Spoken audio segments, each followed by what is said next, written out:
What if death isn't a failure of life? What if it's the entire reason this world exists? What if somewhere out there, immortality had already been achieved, and the beings who reached it chose to create this place, not to escape death, but to feel it again? This simulation, the pain, the heartbreak, the fear, the beauty, it isn't just random. It might be the last sacred experience left in the universe.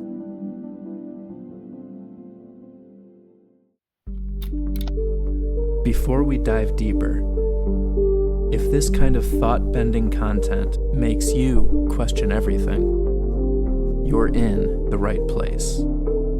Subscribe to UnderCode for more explorations like this one.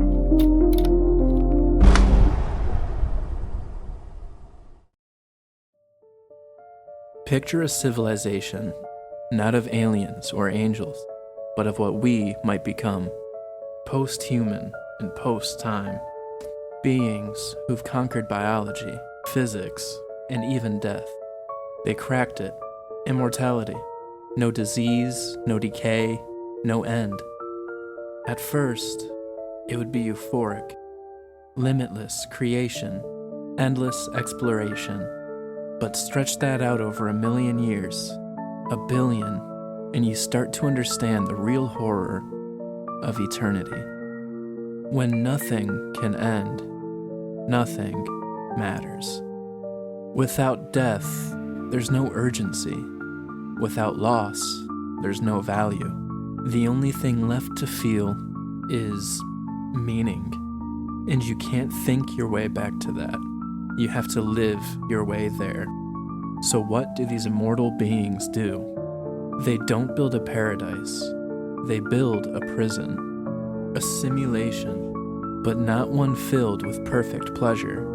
One where you're fragile, where you're afraid, where time is short, and where everything you love can be taken. They choose to forget who they are, to limit themselves, to suffer, to struggle, and to feel. Because only when your days are numbered do your choices matter. So they code the simulation with chaos, entropy, pain, joy, grief, birth, death. The only way back to meaning is through mortality. But one life wouldn't be enough. If you truly wanted to understand what it means to be alive, you wouldn't just play one role. You'd play all of them. You'd want to feel every possible version of being human, to be a king and a beggar, a father and a murderer, to fall in love at 18, but to lose it at 40, to die in war and to save a life, to grow old and to die young. You wouldn't avoid pain. You'd crave it. You'd seek the lowest and the highest, the broken and the blissful, because contrast is the point.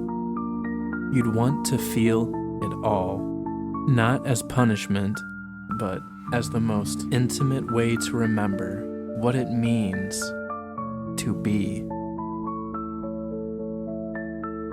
And here's the twist. You didn't just want to play a character.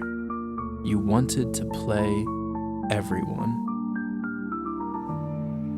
That's the idea behind The Egg, a short story by Andy Weir. In it, you die, and you meet a being who tells you you're not one person. You are every person. You're living every human life that's ever existed or ever will.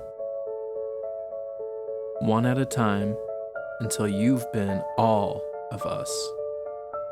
Because that's the only way to become what you truly are. Something greater, something conscious, beyond division. Something that remembers what being human really meant. The egg isn't a prison. It's a rebirth. And the simulation, it isn't here to trap you. It's here to wake you up.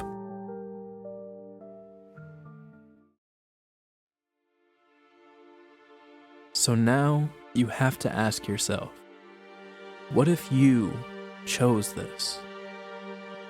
What if, before this life, you were something eternal,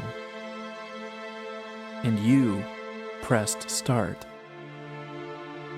What if you wanted to bleed,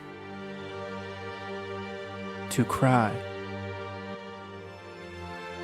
to suffer, to love, because you missed it? Because only through the finite can you taste the infinite again. Why do we fear death but live like it'll never happen? Why do we chase meaning in a world that's falling apart? Because somewhere deep down, we remember, not in our minds, but in our souls. We didn't come here to escape death. We came here to experience it, because only something temporary can feel real. So now, live like you chose this, because maybe you did. Maybe before you were born, you were eternal, and you traded forever for a chance to feel, for a heartbeat, a scar, a goodbye. Maybe the goal isn't to cheat death, it's to remember why it matters. And maybe when your time comes, you won't be afraid, because you'll realize you weren't dying. You were waking up.